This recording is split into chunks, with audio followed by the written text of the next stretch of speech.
Hello, everyone. Welcome to today's RettSyndrome.org RettEd webcast. Our topic today is nutrition strategies for Rett syndrome, featuring Suzanne Geerts, registered dietitian at the University of Alabama at Birmingham Rett Clinic and Research Center. If that's what you're expecting, then you've found the right place. This is Paige Nuez. I'm Director of Family Empowerment at RettSyndrome.org, and I will be your moderator today. Our board of directors, all of us at RettSyndrome.org, want to thank you for your support and engagement. You know, Rett syndrome is a rare disorder, and as such, continuous awareness, empowerment, and research is everything, and it must be continuous and ongoing. So thank you for joining us today. I say all of this as both a parent to a beautiful 16-year-old teenager with Rett syndrome and as your representative at RettSyndrome.org. Education, connectivity, and advocacy are the necessary ties that bind us together into our rare but mighty Rett community. So thank you for being together today in this virtual environment.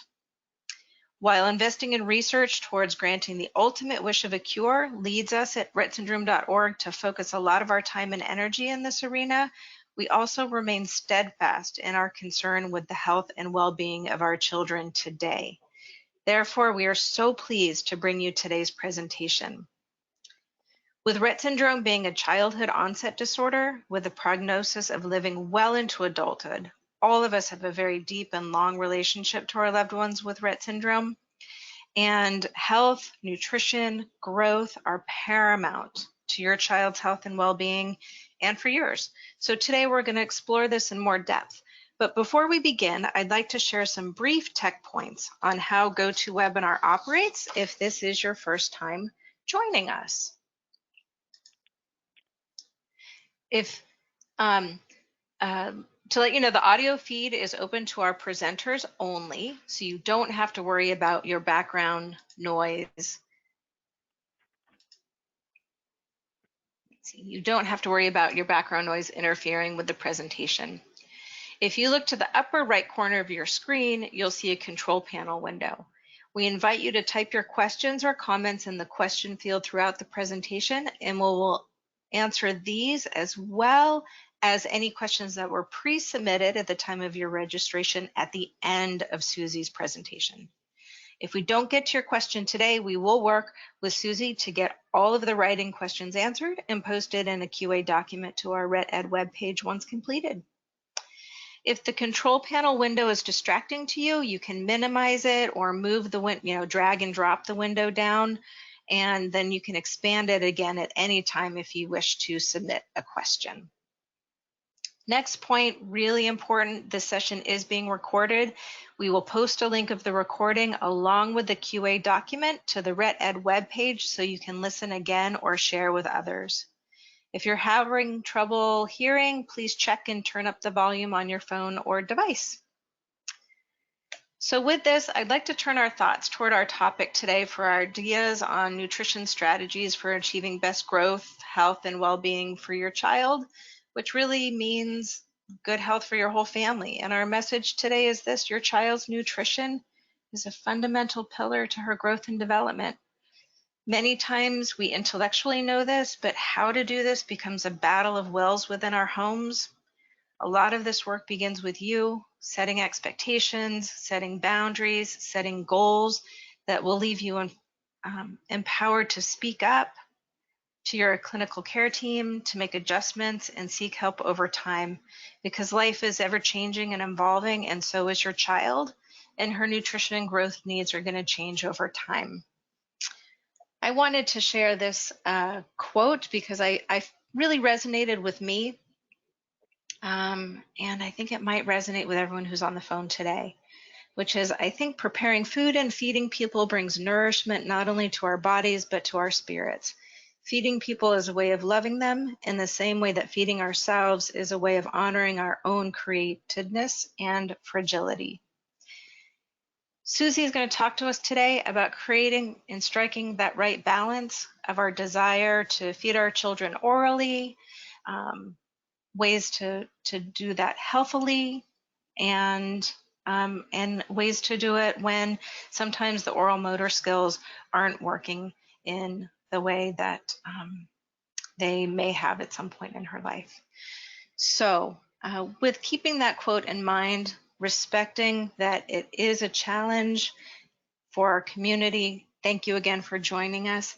I am going to turn the screen now over to Susie, who has been working in the Rett Clinic with Dr. Percy and team for over 15 years and has a lot of wisdom and information to share with us.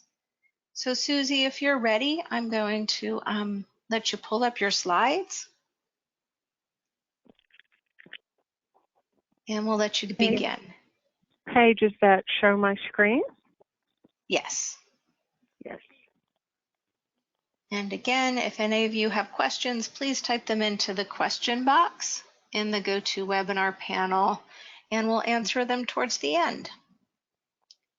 Okay, Susie, we've got your screen, your slides up. I'm going to go on mute and let you take over. All right, thank you. Paige, I greatly appreciate this invitation today from you and also RSO. I am a clinical dietitian at the UAB Civitan clinic, which we serve special needs children in the state of Alabama. And I also work in the UAB Rett Syndrome clinic with Dr. Ellen Percy.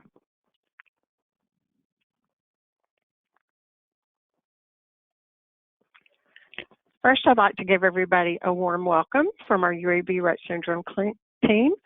Up in the left-hand corner is Dr. Ellen Percy, and then Jerry Childers is our office administrator. Everybody knows Jane Lane, our research nurse manager.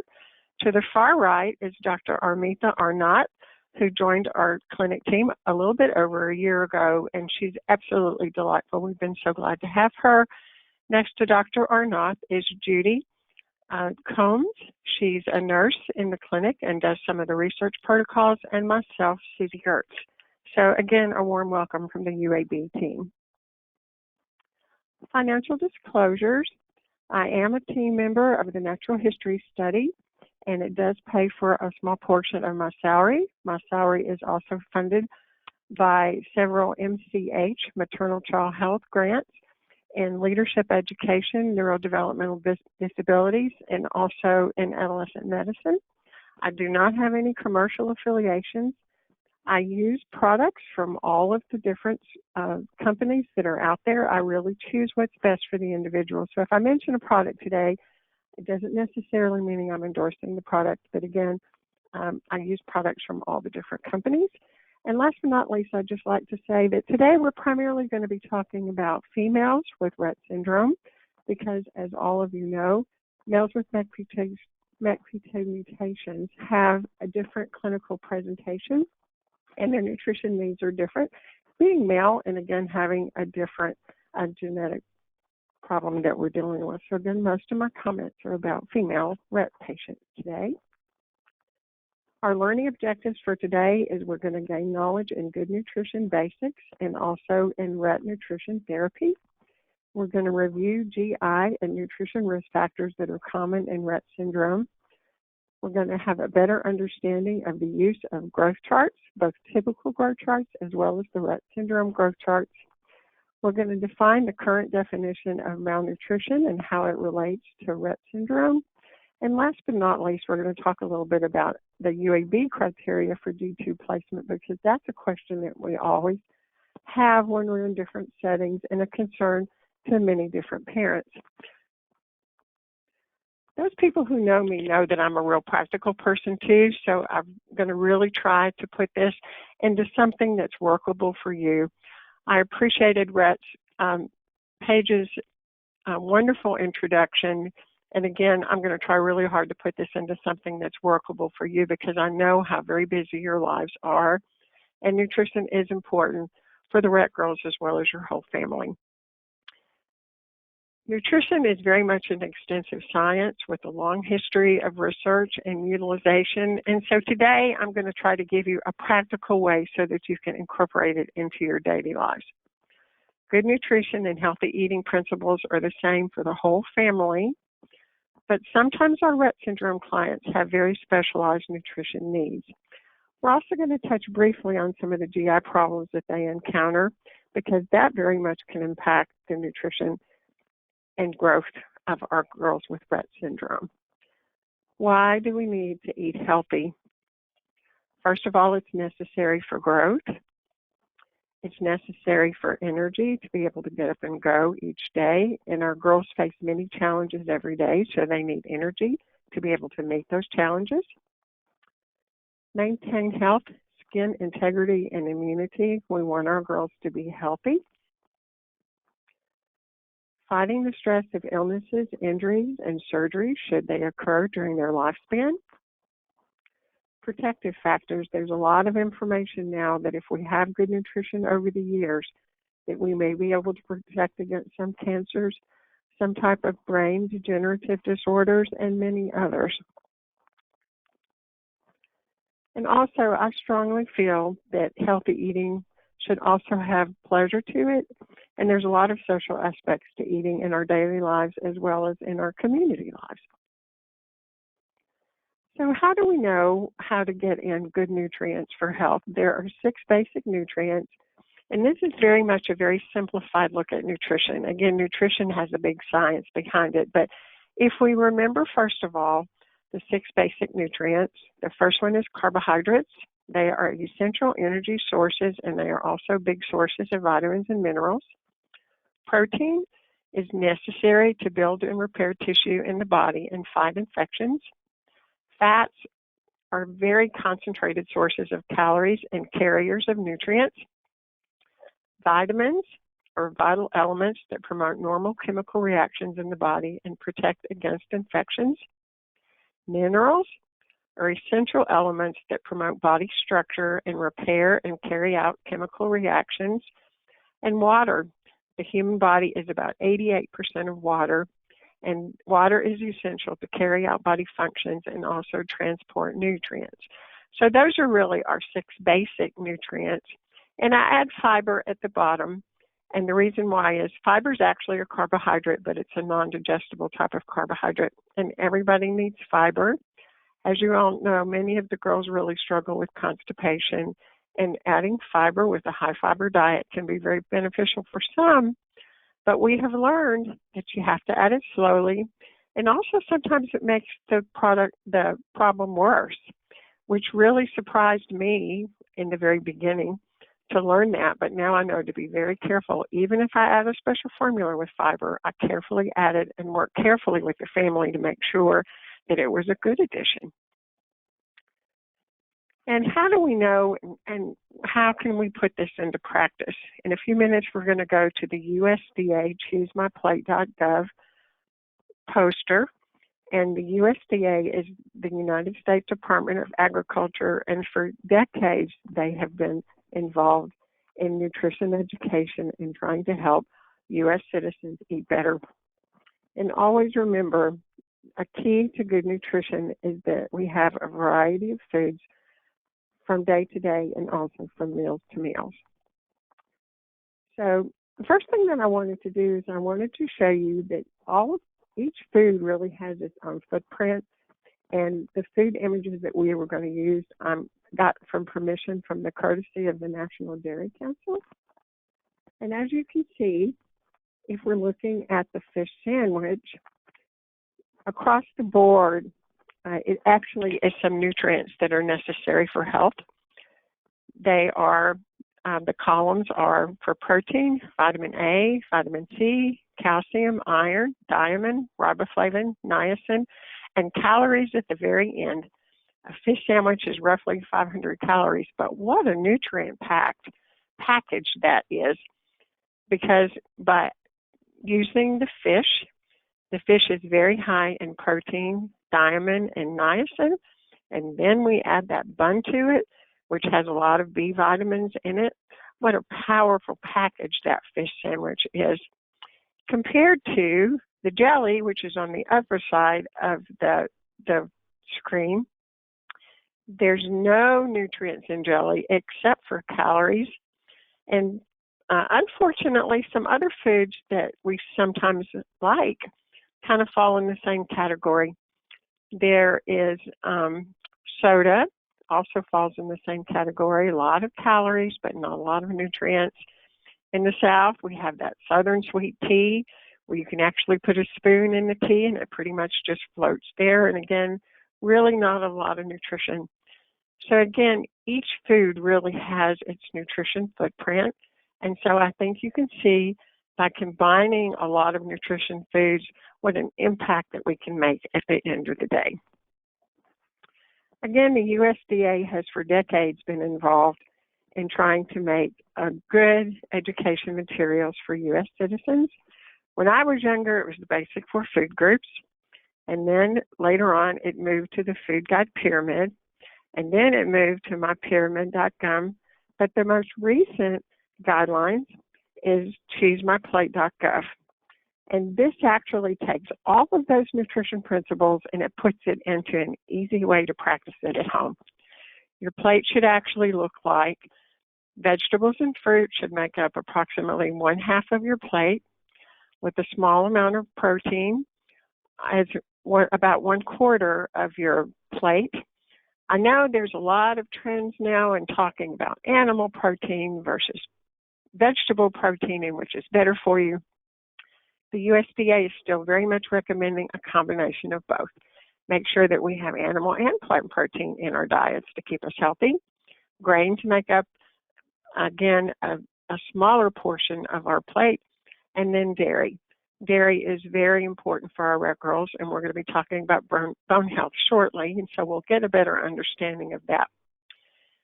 So again, this is an easy way to incorporate good nutrition principles at home. And really, they say your plate should look like this at least 2 meals a day, and that makes a significant contribution to a healthy day. At the very bottom, it says be sure that we limit foods and beverages that have a lot of salt, fat, and sugars, and that's to help us with our long-term health. And again, that website, choosemyplate.gov, is a very great place to go to for nutrition education materials, and also it has a lot of fun games on there for the rest of your children in your family. I actually have these posters in my kitchen so that when I get home at the end of the day, I can remind myself what my goal is. And I keep foods of all different types in my house. I keep fresh foods. This is such a good time of year because all the fresh fruits and vegetables are coming out. But I also use a lot of frozen and canned foods too to make sure that I can meet my goal at the end of a busy day. There's also the USDA puts out the Dietary Guidelines for Americans, and they pretty much recap what the choosemyplate.gov information says. And now I'd like to move toward nutrition goals for Rett Care. Our goals are to try to ensure that the girls are growing and healthy.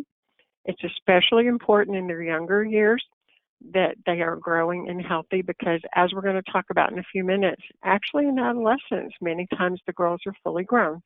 So we want them to grow as much as they can during their early years. And watching it closely is very important, and we're going to talk about some tools to do that.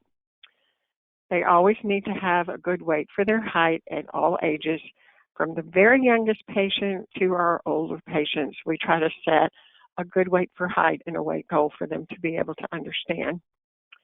In our clinic, we like to make sure that they have reserves for illness.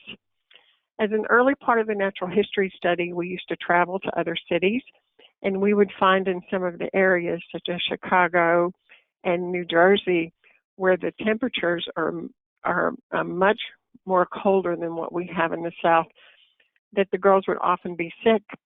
And sometimes they would lose 5 to 10 pounds during the winter season just trying to combat some of the illnesses that they were picking up from school and home. And so we think it's wise to always try to leave a little bit of reserve for illnesses.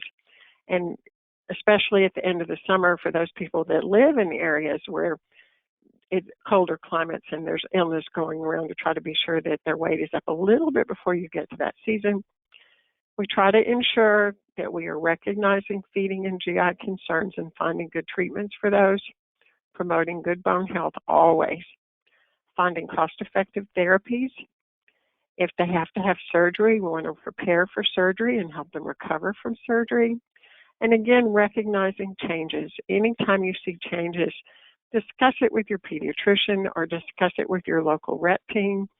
And just to give you an example of that, I have a mom that called me one day, really good mom, and she said, Susie, she said, I can't get anybody in the pediatrician's office right now, but she said, I'm concerned because she said she kind of has a sore mouth and she's not eating very well.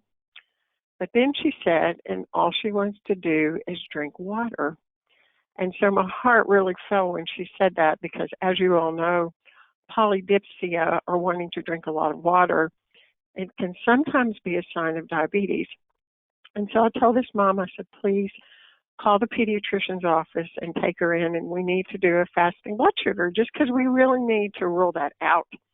And so the mother did as I asked, and she took her into the pediatrician's office, and indeed this child did have a very high glucose, and she had to be admitted to the hospital to start on insulin therapy and also for diabetes education. So again, when you recognize those changes and you feel those concerns in your heart, be sure that you're calling the pediatrician or your Rett team or your neurologist and let them know.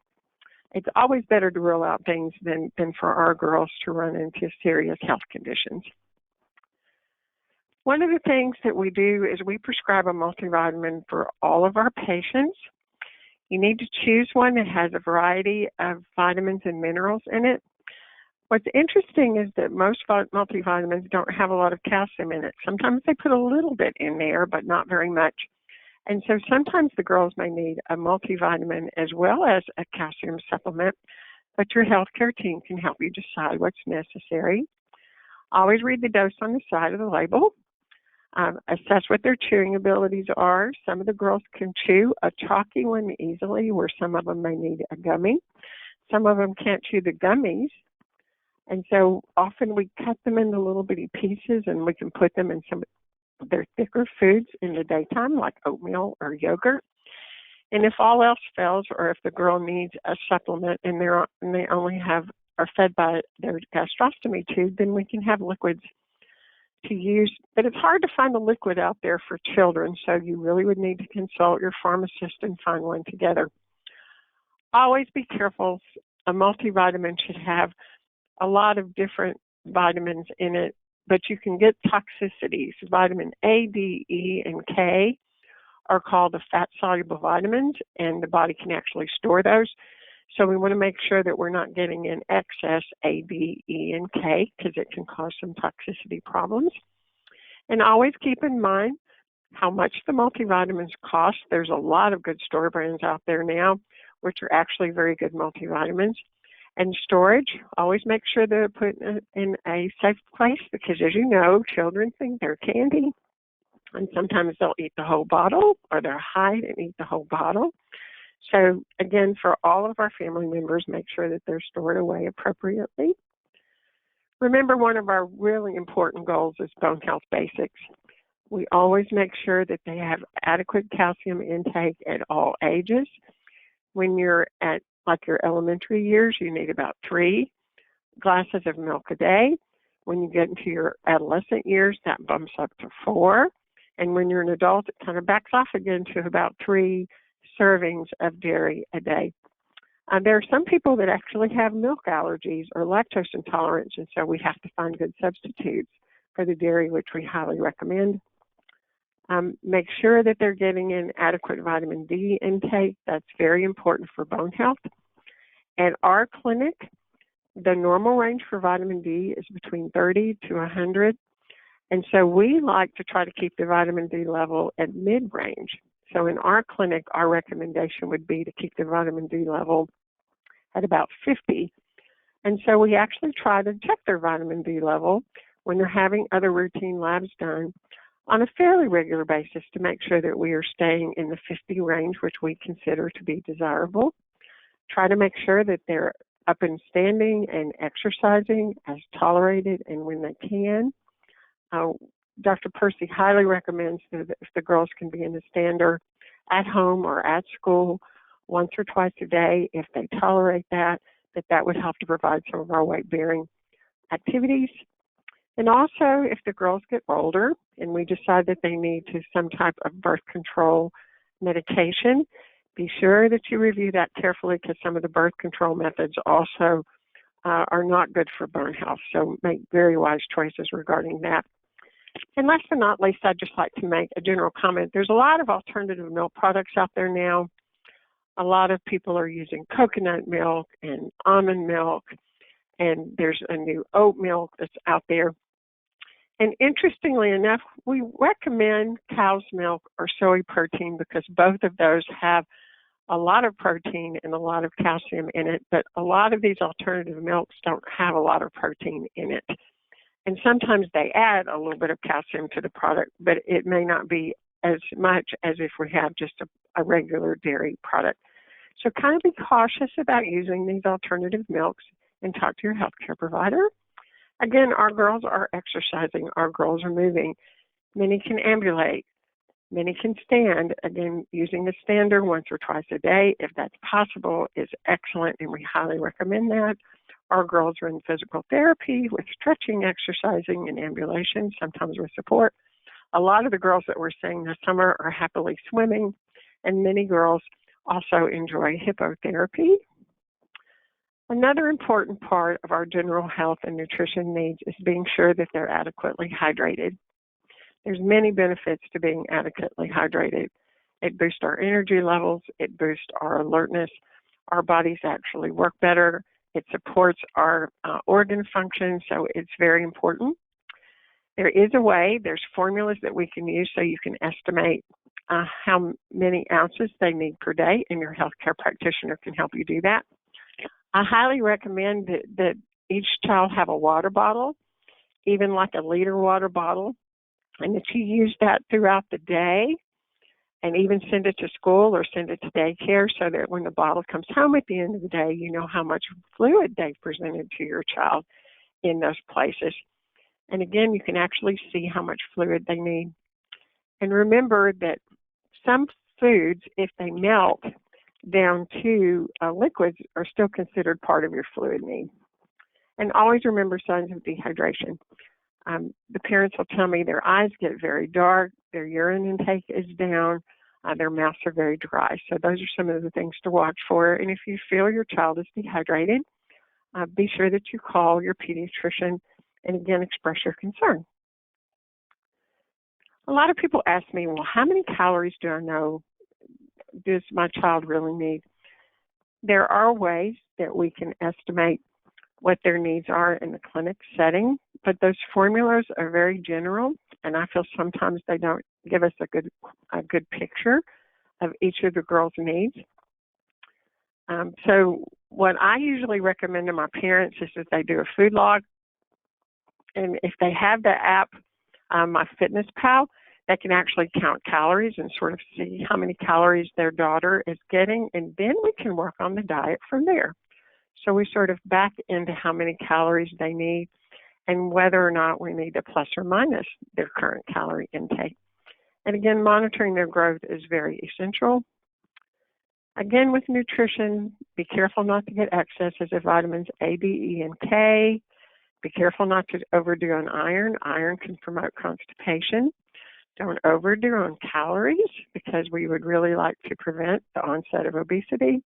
And if you would like to use some type of alternative forms of therapy or supplements, please let your healthcare practitioner know so that we can see if it's going to interact with any of their other therapies and medications that they're using.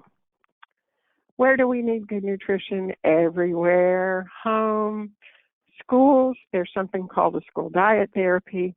Your healthcare practitioner or the dietitian that you work with can help you write a school diet order, and you're supposed to take that to the school every year when your child registers, and that alerts the school that your school has special feeding needs.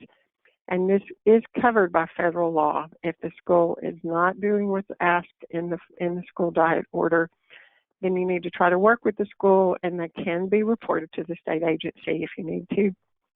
Again, grandparents, aunts, and uncles, and eating out can be so much fun, and eating out now is easier to be well-nourished and to have healthier choices than it was in the past. Now, let's talk a little bit about nutrition risk factors that we find in Rett Syndrome. I'd really like to go to, this is an article that was done by Dr. Motil in 2012. What she did is she did a survey of Rett families in the United States through RSO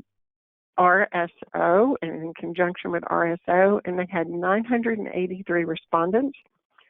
And let's look at the big categories. Feeding difficulties of those respondents, 81% had feeding difficulties. And then the second big category, gastrointestinal dysmotility. 92% of the girls had gastrointestinal dysmotility. And so again, this is something that is real when we're working with Rett syndrome, and when we recognize it, we are better able to deal with it. Under feeding difficulties, chewing dysfunction, there was about 56%, and swallowing dysfunction, 43% of respondents had problems. Under gastrointestinal dysmotility, reflux, about 38% of the girls had reflux. Delayed gastric emptying, 14%. Biliary tract disease, 4%.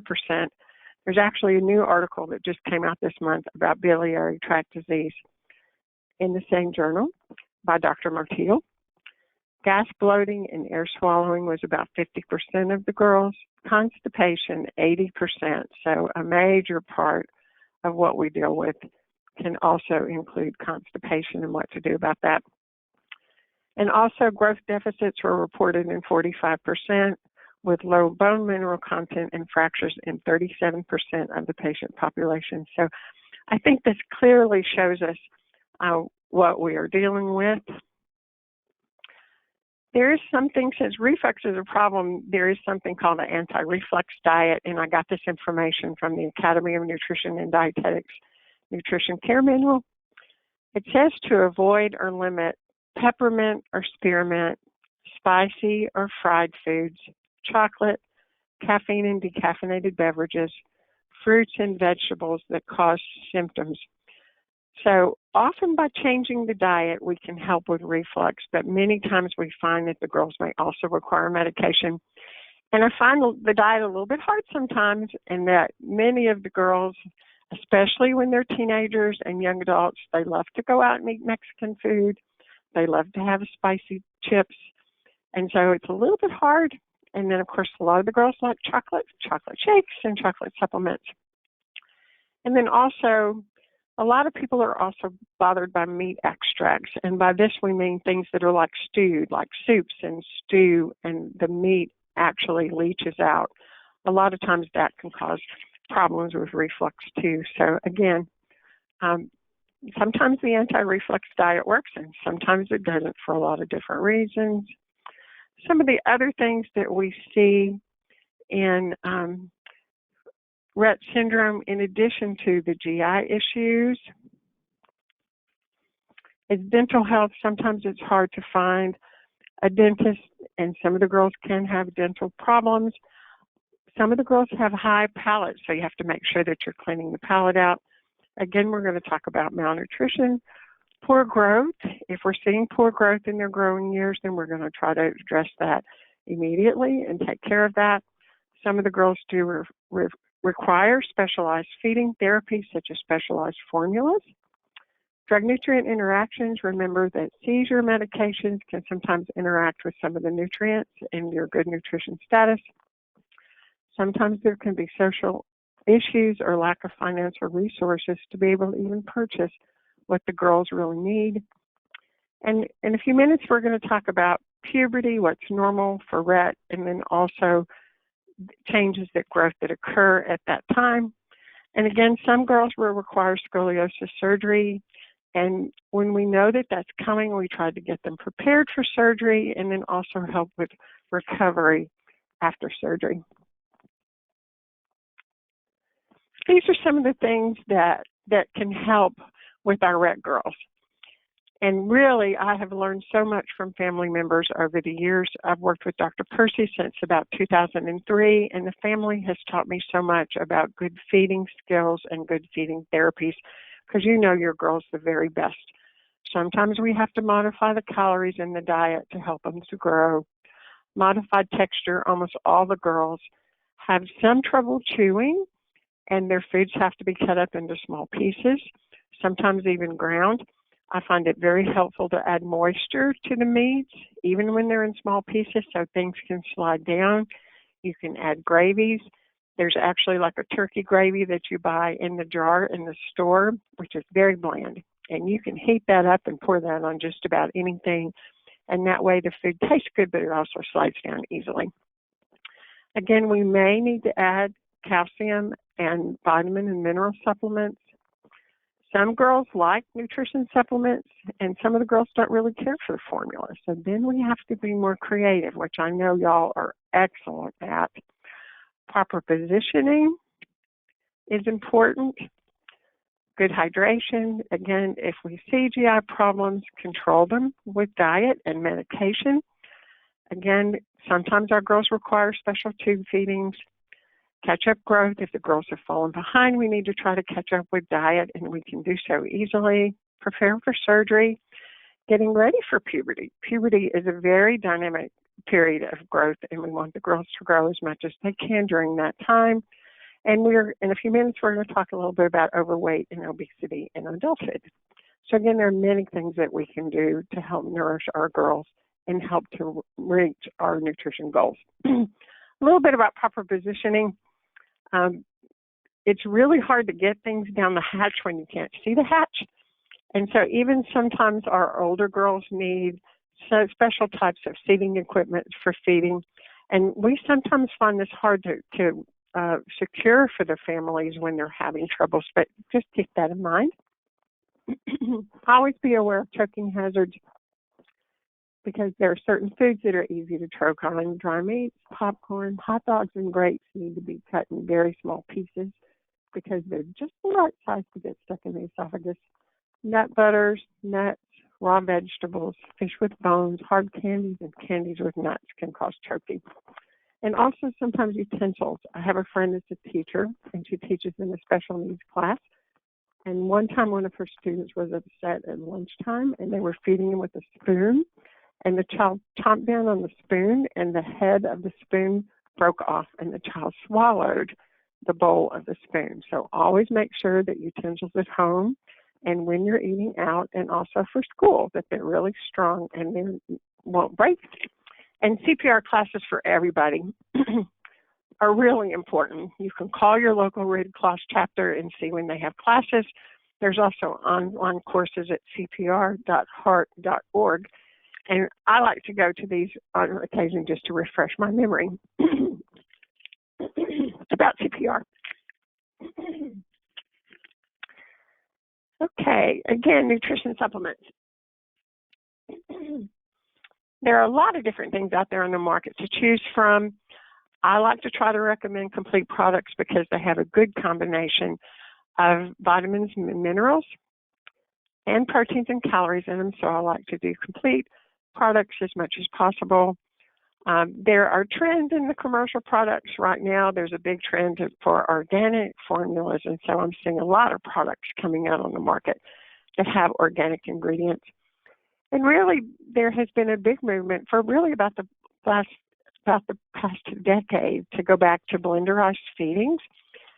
And I really firmly support this.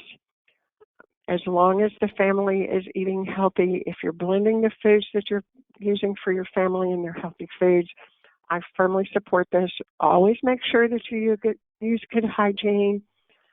And if you need assistance with composition, I had a mom one time that said, well, I can't figure out what percentage of carbohydrates I'm supposed to have in my special recipe. So if you need help with blenderized feedings, again, ask your health practitioner. If you're working with a dietitian, ask them.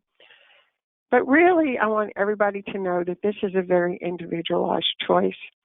The formulas that are out there are highly specialized, and we know that we can keep the girls healthy using a commercial formula, but we also can do the same if we're carefully blending feedings too.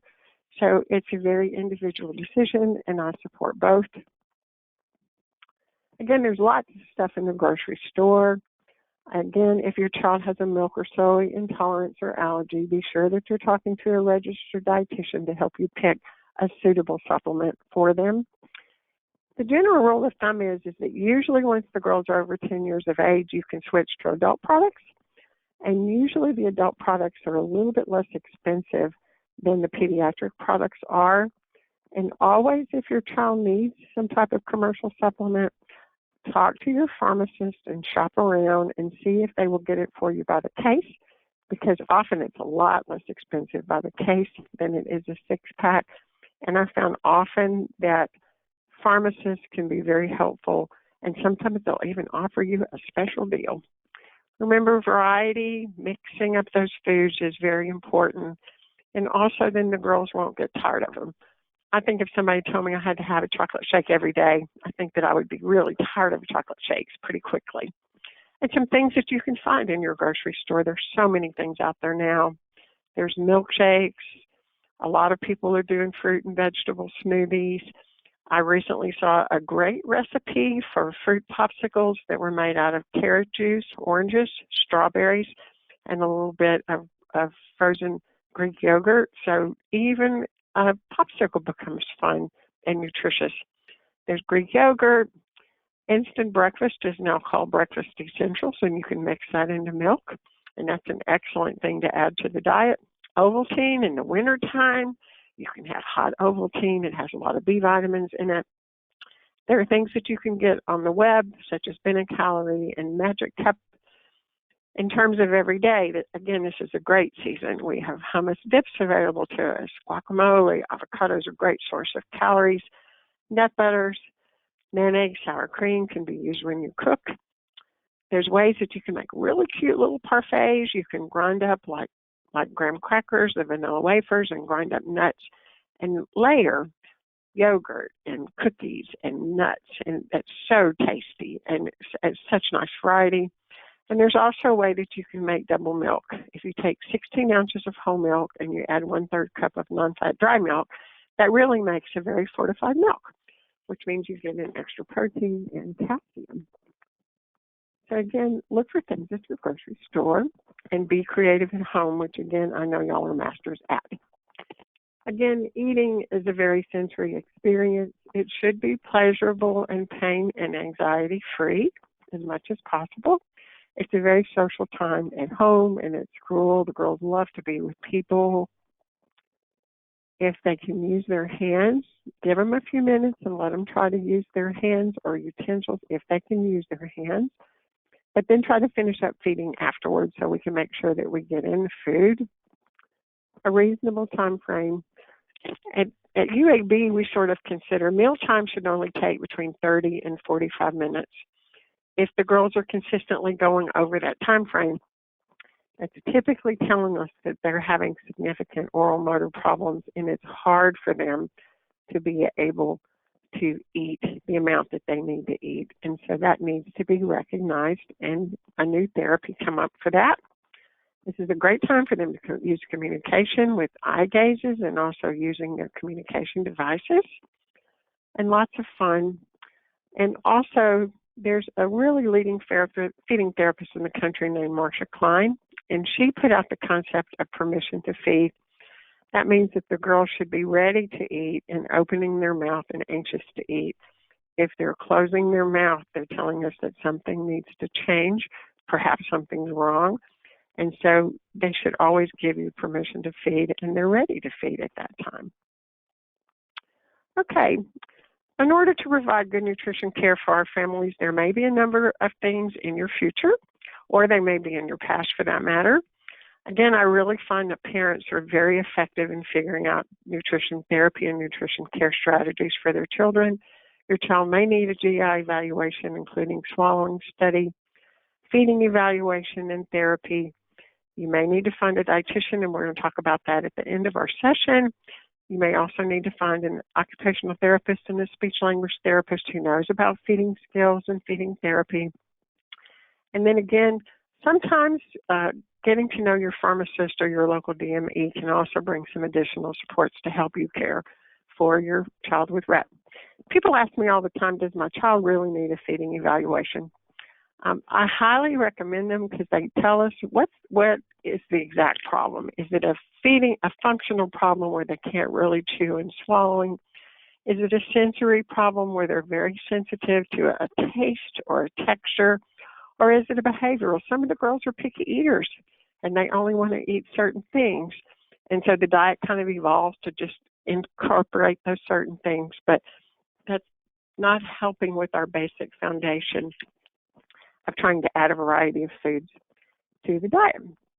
And feeding therapy, once you have your feeding evaluation done, you can decide if they need feeding therapy.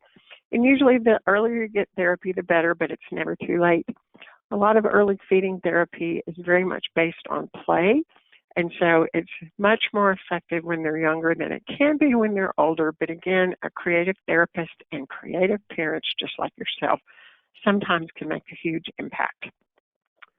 Again, let's talk a little bit about Rett syndrome. When we started the natural history study, all we had available to us at that time was the typical CDC growth charts.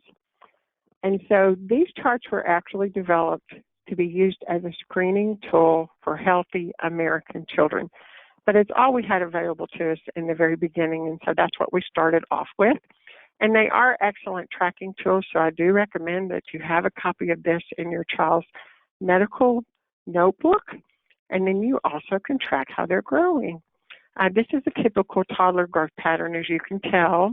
This little girl started to fall off the growth chart really as early as 6 months of age, with the top being her length and the bottom being her weight. And this is a pretty typical pattern of what we see with some of our younger Rett girls. Head circumference, same thing. Again, we see a deceleration of head size starting usually early, and then by age 2 we see this. So typical growth chart. Remember, with typical kids, they have a period of slowdown. As babies, they grow rapidly. By 6 months of age, they double their weight. By 1 year of age, they triple their weight. But then when they get into their preschool and early elementary school years, they slow down a good bit, and not until puberty that they start to actually grow again. And so you see a slowdown of appetite, and that also leads to a lot of picky eaters in those early years.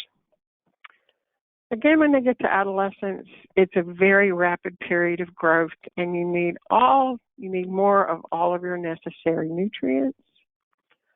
They increase in height, they increase in body weight, muscle mass, and typical girls will grow for about 2 years after they start their periods.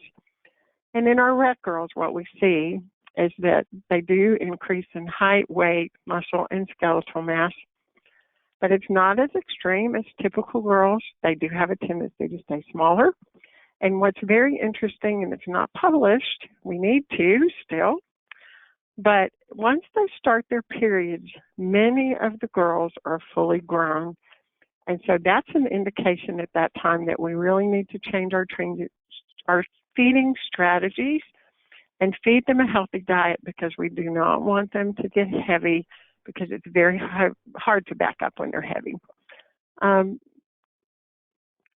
About the same time as we were working on the GI paper, which we presented earlier, Dr. Motil and a group of us in the natural history study, Dr.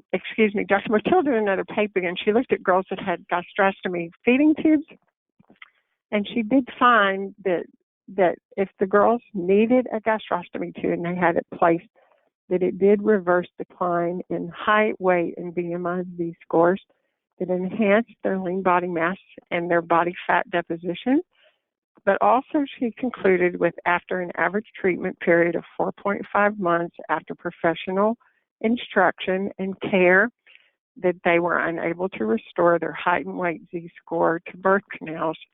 And so she's the first one that suggested that there was probably some downsizing that was associated with Rett syndrome.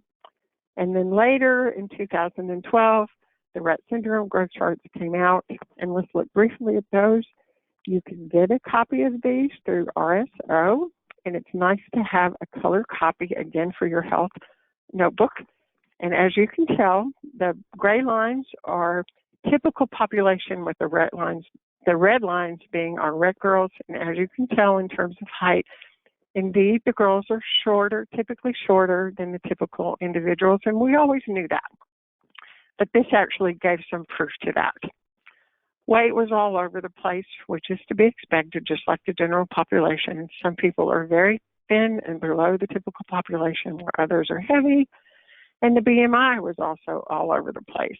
BMI being body mass index, which is a general indication of fat and muscle mass. Again, the BMI was all over the place. And sometimes we find in clinic, especially those that are short of stature, that looking at a weight for height actually gives us a better indication of their growth status. Some other things that we know, again, in typical growth patterns in Rett is that, again, it's a slower time of growth during preschool and elementary. Sometimes they may alternate. Sometimes they may get higher and then they get heavier.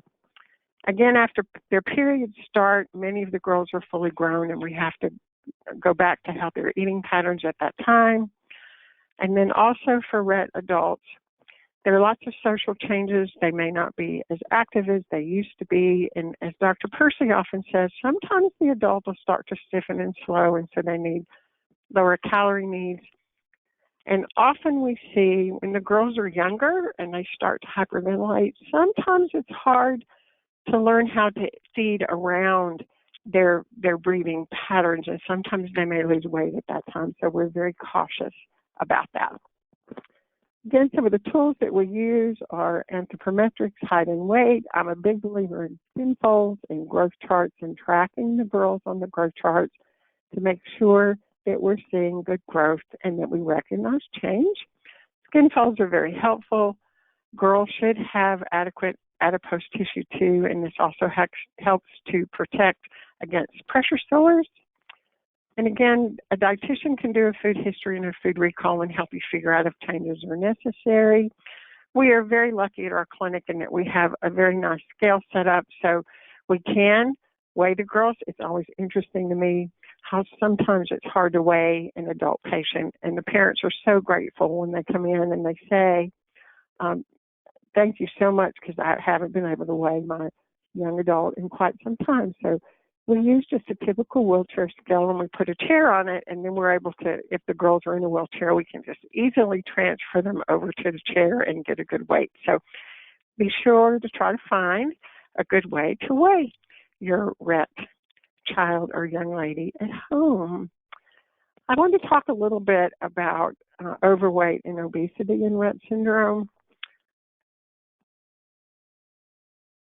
Again, it's always very interesting to me that the girls start their periods at a very age-appropriate time, usually around 11 and 12, but it can vary from one individual to another.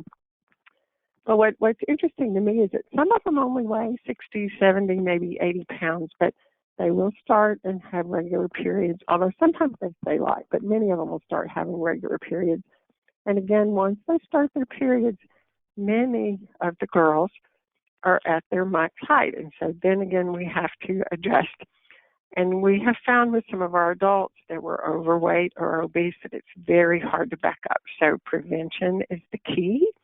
I had a student in 2015 that actually looked at Rett females over the age of 20 to see the incidence of overweight and obesity. She had 245 patients. About 48% of those were of normal weight, with 11% overweight and about 40.8% obese. And so if you put the overweight and obese together, that means about 52% of our adults over the age of 20 had an overweight or obese condition. And again, that can be very hard to reverse. And so prevention is the key, and also consulting with your healthcare provider too can help you with that. I think it's very important. Sometimes the girls want to eat, sometimes they're bored. It's very important that we have non-food rewards for the whole family. And so that way, and you really need to start this early. You need to have kind of like a little pocket full of things that makes them happy. Music often makes them happy. Brushing their hair, hand massages, shoulder massages. Some of the girls like to have their fingernails done, tattoos. Some of the girls might be able to water the garden, those that can use their hands a little bit. So there's many, many different things that you can do to bring pleasure to their lives without them eating all the time, especially when they get older. A little bit about malnutrition. This is really a trend, and I wanted to share it with you because I've had several girls get diagnosed with malnutrition recently, and I wanted you to have an understanding of this. When I think of malnutrition, I think of the children that I see on the television from other countries where the food sources are so scarce, they don't even have food or water to drink. And they have no hair, and they often have those little swollen bellies. But back in 2014, two professional associations, the Academy of Nutrition and Dietetics and the American Society of Parenteral and Enteral Nutrition, ASPEN, got together, and they put out an article about recognizing malnutrition in the hospitalized patients, especially pediatric patients, so that we can recognize it and do something about it. But also behind this new movement was if you can code for malnutrition, then you also can bill for malnutrition. So that paper was really pivotal, and it changed a lot of things in how we practice in the clinic setting. But I wanted to share with you, they actually redefined malnutrition, and they used the World Health Organization definition. So this malnutrition is an imbalance between nutrient requirements and intake, resulting in a deficit of energy, protein, and micronutrients that may affect growth, development, and other outcomes in chronic or acute disease. So they really redefined what malnutrition is, and part of the diagnostic criteria for malnutrition depends on what your child is eating and if they're sick or not, but also on size. So if they're looking at small sizes, you're going to be more likely to get a malnutrition diagnosis. But for those of us that understand that our Rett girls are small because of their diagnosis, then you need to carefully interpret and when you use that term malnutrition. So be sure that I hardly ever use that term, but if I do, I try to make sure that my parents understand what it really means. It doesn't mean that we're implying, again, what we see in underdeveloped nations. It has a different definition. And again, recognizing it and coming up with ways to help them is very important. A little bit about frequently asked questions. One of the things that people ask us all the time is, when do I know if my child needs a G-tube? And one thing that we did is we actually came up with a checklist at UAB Rett Syndrome Clinic. And so what we do is we go through this checklist with the family so that they have a better understanding of what our thoughts are. Because we would sit together as a team and we would think, I really think that it's time to discuss this with the family, but the parents really need to know what we were thinking. So this checklist has really helped. In general, it's time for a G-tube placement if there's aspiration pneumonia on a regular basis. Severe dysphagia, where they're really struggling to chew and swallow, and we work really hard to modify the diet. But again, sometimes making changes may not work, and so it may be time for a G-tube placement. If they're having chronic problems with dehydration, I had a wonderful Rett mom came to me one time, and she said, I know she can't drink. If she drinks, it makes her choke. She said, I can pour my little girl a glass of juice, and 3 days later, there'll still be juice sitting there because she just can't drink, and so I know she needs one. So what a smart mom. She recognized change, and she came to us, and she said, this is really necessary. If we're seeing poor growth or excessive weight loss, it may be time to think about it. Medication administration, there are many medications, especially seizure medications that the girls have to have. And so G-tube placement sometimes takes away that stress and helps the parents to achieve optimal care. If they need to gain weight for surgery, if there's any evidence of true malnutrition or the new concept of malnutrition, and then also sometimes there are other GI indications such as fistulas and blockages. So again, those are some of the things that we think about. We go through the checklist with the family, and then we let them take this checklist home so that they have time to think about it, because it is a very big decision, and we don't like to go there unless we need it, but these are reasons why we really feel like they may need that. Feeding tubes are much more sophisticated than they used to be. They're often put in with scopes now, so it's not open surgery. If you do a gastrostomy, which is a surgical placement in their stomach, typically you don't see them. And there are people there to help you learn how to use and take care of them. They also set up formula programs for you or teach you how to use your blenderized feedings. They also can help you to finance the products if they're needed. And removal of the feeding tube. A feeding tube, a gastrostomy feeding tube can be taken out, but sometimes they have to go back in and clip off some of that scar tissue in like a one-day, really short procedure.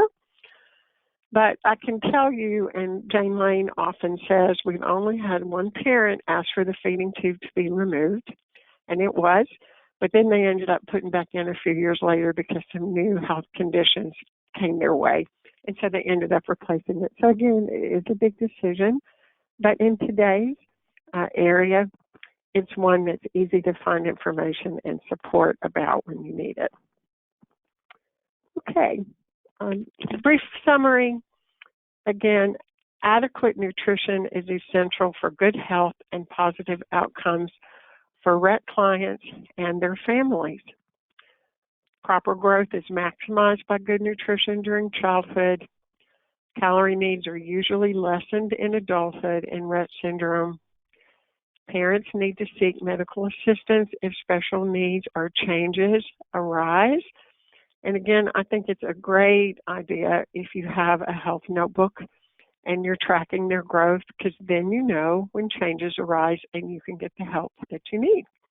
And I really do think that all Rett caregivers are very much heroes. And again, you have taught me so much, and it's been my pleasure to be able to work in Rett Syndrome clinic and also travel with the natural history team when we were doing travel clinics. Just real briefly, I'm sure many of you recognize this as being the Caroline cart, and I got permission to talk about this. Really, every time I see one of these now, it makes me happy. The Caroline cart is a shopping cart which is out there for special needs children. Drew Long is a mother who is the inventor of the Caroline cart, and she's an Alabama mom. And her daughter Caroline has Rett syndrome, so she gave me permission to talk about this. But in the beginning, there were lots of no's. She had the idea in her mind. She knew exactly what she wanted, and she thought she'd be able to find a company and in 2 to 3 years make this a reality. But there were lots of no's in the beginning. Engineering said no, and safety said no, and the company said no. So it really took her about a decade to make this come true. And now, as you know, they're everywhere.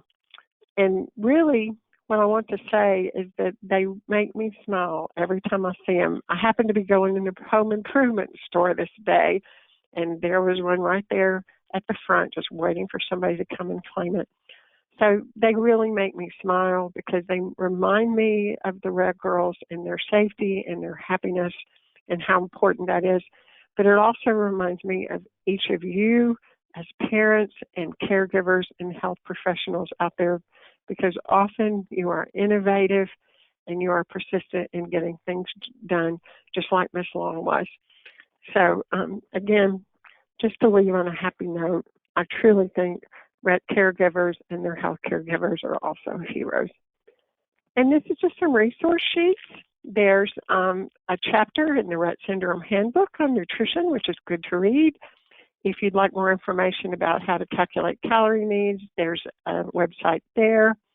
Again, the USDA has choosemyplate.gov. You can get posters through there to post in your home, as well as the Dietary Guidelines for Americans. Again, it's very good for everybody to be CPR trained through the American Red Cross, or there's an app that you can look at now. And again, if you'd like more information about Caroline's cart or Miss Long's journey, you can go to their website and talk to them. And if you have a patient and you have trouble finding a dietitian, or you have trouble finding a dietitian who knows how to work with Rett syndrome, they can always contact me, and I will be more than happy through the UAB Rett Syndrome Clinic to try to guide them through some of the things that we know in caring for people with Rett syndrome and the nutrition care that they need. So I'd like to turn it back to Paige. Hi, Susie. Thank you so much. That was so incredible. Can I ask you to please go back about 4 or 5 slides? There was one slide where you said common questions from parents, and I think that there was a second question. I just wanted to make sure that yes. Where you can go. I find a dietitian or nutritionist? That's a very common question. If your child is younger and they are being seen through specialists at a children's hospital, they are going to have a dietitian or a nutritionist there to help you. So you can ask your specialist, or often they're already working. Like a lot of GI medicine people have a dietitian who work with them. Now that dietitian might not know about Rett syndrome, but you can teach them. And then again, they can call me if they'd like to just have some outside assistance to help understand and evaluate the child better. Now, when they get to be adults, it's a little bit harder to find a dietitian. And you really would like to work with a dietitian that has worked with special needs clients so that they have, again, a better understanding of working with special needs. And so you can ask their adult physician if they know of any, but also each state is going to have a licensure board for nutrition professionals, so you can actually call the state board and ask them if they have a dietitian that works with adults with special needs. So that way you can identify someone to help you on this journey. And I know often I find that parents are teaching parents too, and that can be very helpful from time to time, as long as we're careful where some of the information is coming from. And I feel like many times parents learn from each other. Thanks, Susie. And I know that the nutrition part and the mechanics of oral motor skills are sometimes two sides of the same coin. So a lot of the questions that we have in the queue and that were threaded throughout your presentation were wonderful about using specialists who are nutritionists looking at Right. the food compensation, but also working with therapists who can help you with the oral motor aspect to see if some intervention could help you in that. Yeah, many clinics are going to have a feeding team, which is often a multidisciplinary team, which is going to have usually speech language, OT, sometimes a dietitian, sometimes not. Obviously, I think it's nice if there's a dietitian involved, but many times it takes all of those different specialties to be able to do good therapy and hopefully ensure good outcomes. Okay, and I know that in some states for the oral motor piece, sometimes it's the speech language pathologist who has that specialty, and in some states it's more the OT, occupational therapist. That's correct. That is correct. So, yeah, just I would ask the pediatrician. Yeah, I would ask the pediatrician or their primary care physician if they know of people that are established and you know which disciplines and how to get in touch with those disciplines, because very often they know how to get in contact with them. Yeah, thank you. Thank you. If you all look in the chat section of the GoToWebinar dashboard, you'll see I added a link to the webpage on our website where you can download the growth references that Susie referenced. And there's also the clinical care guidelines that were recently published that include some of this nutrition and dietary information and how your pediatrician or GP, how often they should check it and why they should check it. So if, again, reminding everyone that this entire session is being recorded, but not all busy practitioners can or will take the time to listen to the whole thing. So feel free to go to the website and download some of those real simplified summary materials to help you. I think that's an excellent idea, Paige. Okay. Thank you. So I'm going to get to a couple of the questions. You answered a lot of them in your slides, but we do have a little bit of time. So maybe we can open it up for discussion. And Okay. if you do have a question, please feel free to write it into the queue and we'll try to get to it before we close up. So we have a lot of questions about intestinal gas and bloating, both from a 11-month-old child up to a parent whose child is a teenager and one in their 20s. They're all asking the same question, that it seems like they suffer from a lot of gas and bloating. We know some of that might be from air swallowing, but some of them might be because of types of foods. Susie, would you mind revisiting, in your experience, what types of foods might be contributing to that bloating, gassiness, constipation, and ways that I think it's the ones that we typically think of. Some of your high fiber foods, like beans and peas and those type of things, often the shells and the non-soluble fibers in those can cause gas. And it's always been interesting to us is gas seems to cause much discomfort in some of the girls, and some of the girls use medication and it helps, and sometimes it doesn't. But then there are some girls that actually have gas and it does not seem to cause any discomfort. So I would highly suggest that you work with your pediatrician or your Rett healthcare team or neurologist and try diet, try medication if it's necessary, and see if it makes a difference. I know we've had several parents tell us when the girls are up in the standers that it seems to put them in a better position and they seem to expel gas that way. And they seem to get some comfort even from being in the standers if that's possible, and that's something that's a part of their routine. So we often hear that. And again, it depends on the individual, but definitely try changes in diet and medication underneath medical supervision and upright positions and walking if possible, ambulation if possible, and see if that can help the girls. There are a handful of girls that have had surgery to help expel gas for that reason, but that has not been used very often at this time. Okay, thank you. And that's really once the gas is down in the intestinal area, Yeah, right? once it moves to the intestines, yeah, it's really hard to get it out of there, and you have very little control.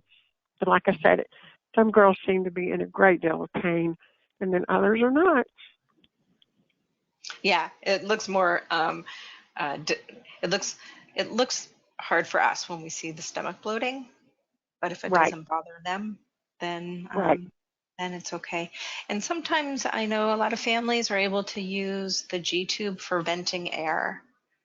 So Yes. if they're swallowing a lot of air while eating, or just it's what they do, you can sometimes vent it out before it gets lower in the digestive tract. Is that right? Right, and that's pretty widely accepted. And again, a nurse in the office, especially after you have your surgery, they can explain to you how you can use the G tube once it's healed to vent the girls. And a lot of people do that, even before meals or sometimes after a feeding. They'll vent the girls and get some of the gas out before it actually gets further down into the intestinal tract. Mm-hmm. Great. Okay. Another question in the queue has to do with drinking water. So a lot of girls have trouble drinking water. Sometimes even with thickeners, they're having trouble. Is it okay if most of their hydration is coming from juice, milk, other things that are not water, even Jell-O, and other than the concern with dental issues from all of the sugars? Dental issues, and then also weight issues. If they need calories, it's a good way to get calories in. But if you're really having trouble with getting adequate fluids down, that certainly is something that you can talk to a practitioner about. But milk, if they tolerate milk, is always great. And then, like you said, juices and more solid foods. If we need to use those, we can also use those too. Okay. If calories are a problem, you may need to use other sources, but there are also other things that you can do to get those fluids down. Okay, and would you mind reminding folks what kind of thickeners you have found to be helpful for thickening waters and Jesus, juices? so most of the clients that we see in our clinic use Thicket for the most part. I think it's pretty readily available, and it's also cost effective, so a lot of them are using Thicket, which is kind of an old product, but you can even buy that in the grocery store these days, so it's pretty easy to find. And again, if you'll tell a pharmacist that you need assistance, sometimes they'll buy it by the case, and it's a lot less expensive that way. Great. Okay, and we have a question about how you feel about probiotic supplements, and do you recommend them? And if so, what do you find are the most useful ones? At the present time, we have not really made recommendations about adding probiotics to the diet. I think that that's something that you can ask their pediatrician about, or if they're seeing a specialist, ask their specialist about. But at the present time, I can't say that we are recommending probiotics at this time. Okay, thanks. I know that there is a research study going on about probiotics, and some of the brain-gut interaction studies got Right, yeah, complete. they are. Results are not published. Dr. Kay Motil, who is the GI medicine physician from Baylor, she is actively working with the group to look at the Rett Syndrome biome. And so that is so exciting because that is very cutting edge. And I think in time that we're going to have more information about the Rett Syndrome biome and developing probiotics and things to help the girls with some of the issues that we see. I was with her recently at a meeting, and she said the whole concept is very complex. So I would suspect it may take some time, but she said it's very complex. But how exciting that that information is being looked at. Yeah, it is underway, and absolutely when we at rettsyndrome.org talk about full spectrum research, this is exactly the kind of thing we mean, that there are many, many avenues to helping our girls, and we wish Dr. Right. Motil and her team great speed and success in their work. It's a complex Right. issue. Yep, I think that's great. Following on, we often find gluten to be a problem and difficult to digest for our girls. Do you find that generally in the population? Is it more restricted? Avoiding There gluten are, different yeah, from the there, gluten-free and autism, the gluten-free, casein-free? yes. Some girls can be sensitive to gluten, so I think if they're having GI issues, that it's a good thing to pursue with GI medicine people to see if they need to be tested for a gluten intolerance or a gluten allergy. So some of the girls do have problems with that. And again, there are a lot of different products available on the market now for us to be able to stay with gluten-free diets. There are also some people that have celiac disease too, and so they need to make sure that they don't have celiac disease, which GI medicine would be able to rule out. And gluten is actually a protein, so if we take out gluten, there's other essential proteins that are still out there, so you still can grow and stay healthy even on a gluten-free diet. So, Great. And again, work with your nutritionist or dietitian to make sure that right, you're right. getting That full coverage. that you understand the diet, right, and full coverage, exactly. Great. And we had an attendee who is a registered dietitian who has a niece with Rett syndrome. She had to leave the webcast, but she shared that there's a website out there that is a resource for finding a dietitian, and it's called eatright.org.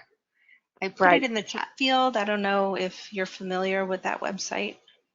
Yes, that's actually the professional association that I work with.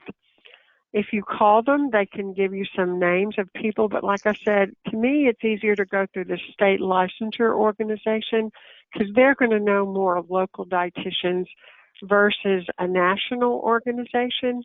They're going to have a listing, but the local listing maybe have a little bit more information about how they practice, not just a dietitian. But both of those agencies are available. I'd first try the state licensure board and then eatright.org. I think we've worked through most of the questions. I wanted to make two personal comments, if I can, before just going into some closing remarks, and Susie, giving you a chance with your final thoughts. First, I want to thank you so much for sharing the pictures of Caroline's cart, because I know the mom well. Incredible journey. What a success story to fill a need. Because one of the most difficult things to get a complete diet is to be able to get to the grocery store, and that can be such a challenge. And just to be able to go to the store and have your child seated properly and safely, to get through the grocery store, to read some labels, make some good choices, means, we always say in Rett Syndrome, the little things are the big things.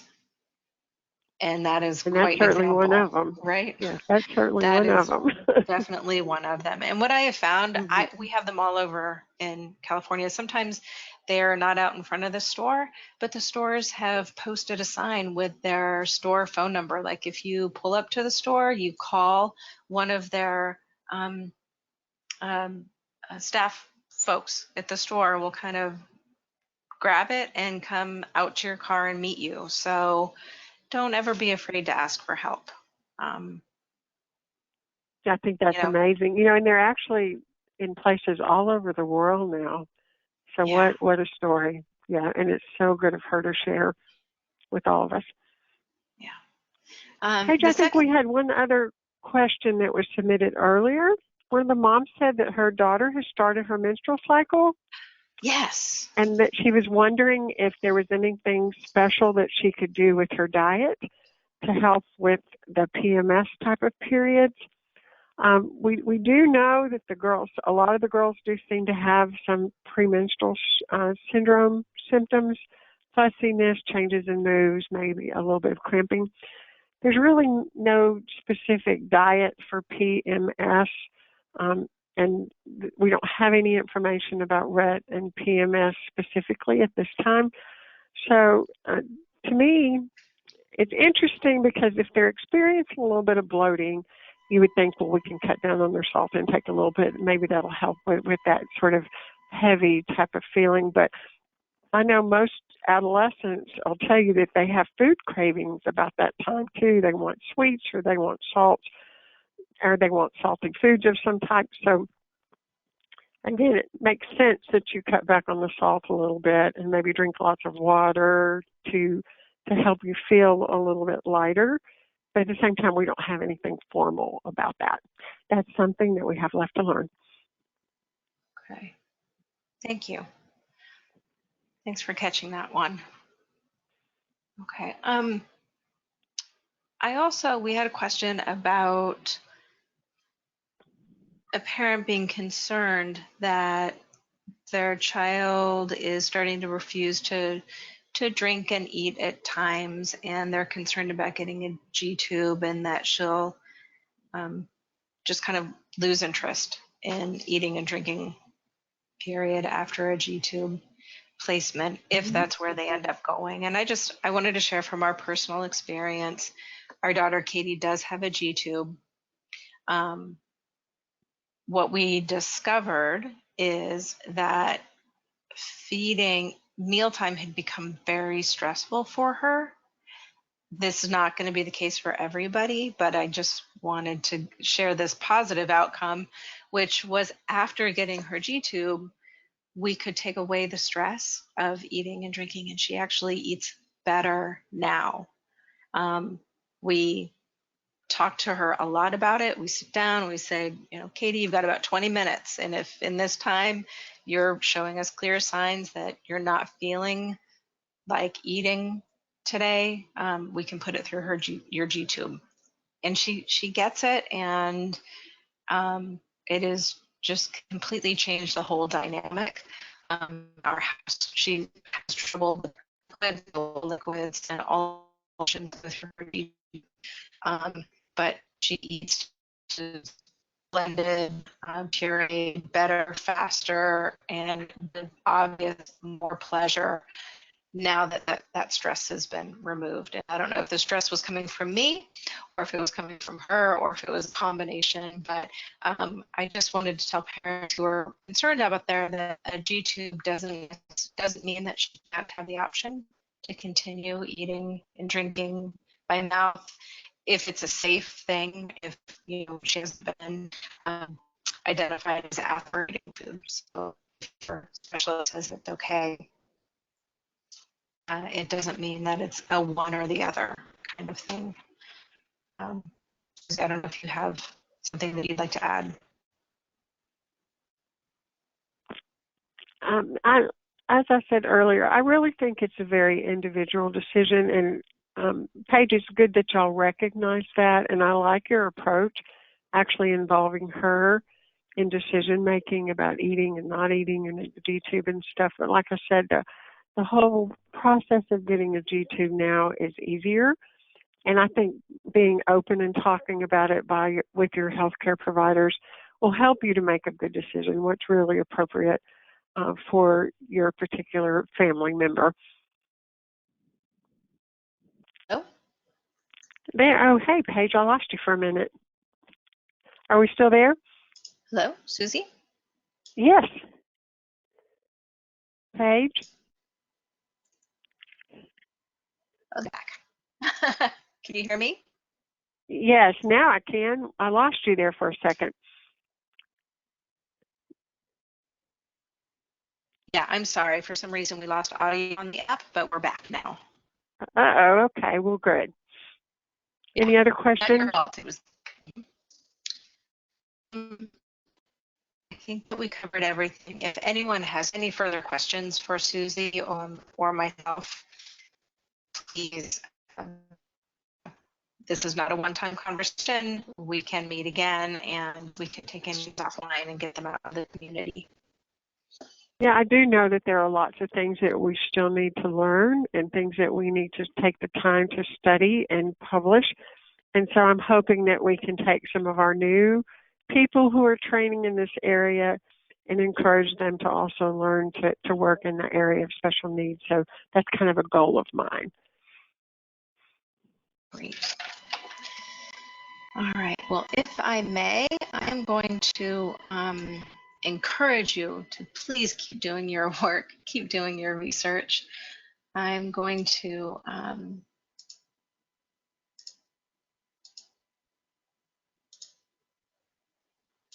move back over to talk about our next RettEd, if I can.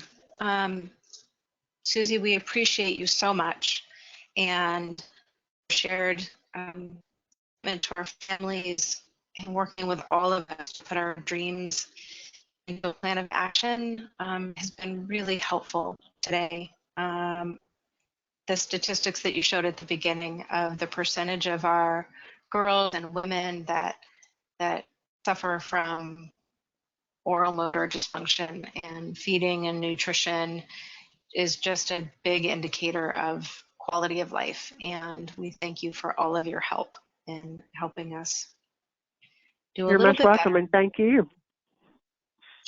So thanks for your time today. And to our attendees and combination of families and professionals from all over the US and all around the world, we hope you found value in today's session and that you found some practical ideas to take away and help you in your homes and in your lives. It's a complex topic. We are making progress.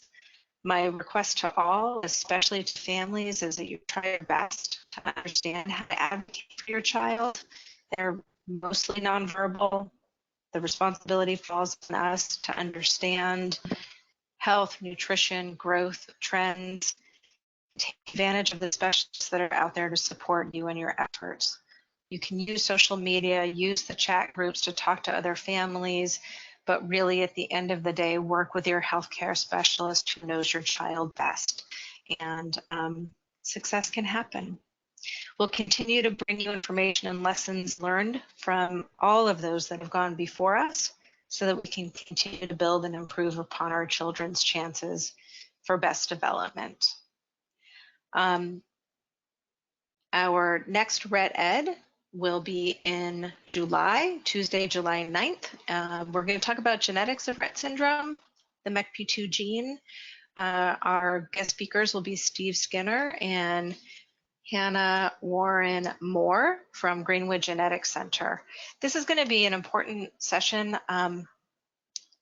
because of all of the interest and all of the progress in the area of gene therapy. How we talk about the genetics of Rett syndrome has changed. So if you've heard this talk before, I encourage you to register and tune in again and hear some new news in this area and how it relates to the specific mutations and deletions that your child might have. Pivoting off the idea of making progress and in nutrition research, I want to bring the discussion around to research as a path forward in all domains. As I said, full spectrum research, whether it's education, communication, quality of life, treatments, ultimate pursuit of a cure. We will continue to provide educational empowerment opportunities to you through webcasts, conferences, online and offline events. What we ask for you in return is that you think of us when you fundraise and that you raise your hand when we ask for your advocacy and your research involvement.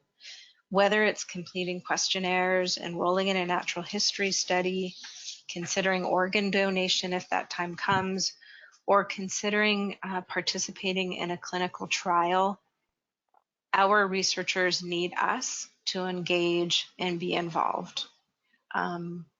So please consider it. If it seems difficult or out of reach to decide to do it, give me a call. I'm happy to talk you through the decision tree or any of the investigators conducting the research. It's a small community.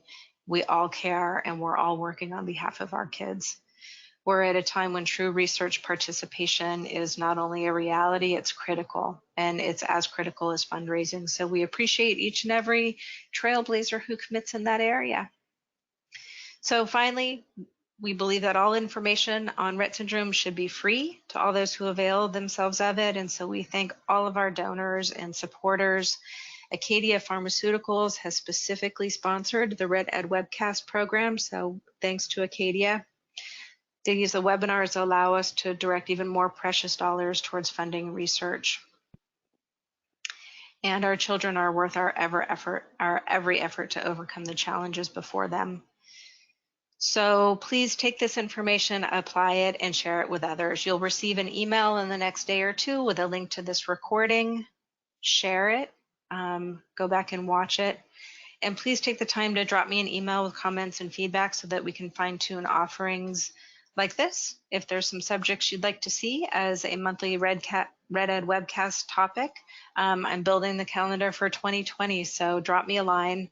We appreciate you, and we will see you next month in July. Enjoy your summer, and that concludes today's webinar. Thank you.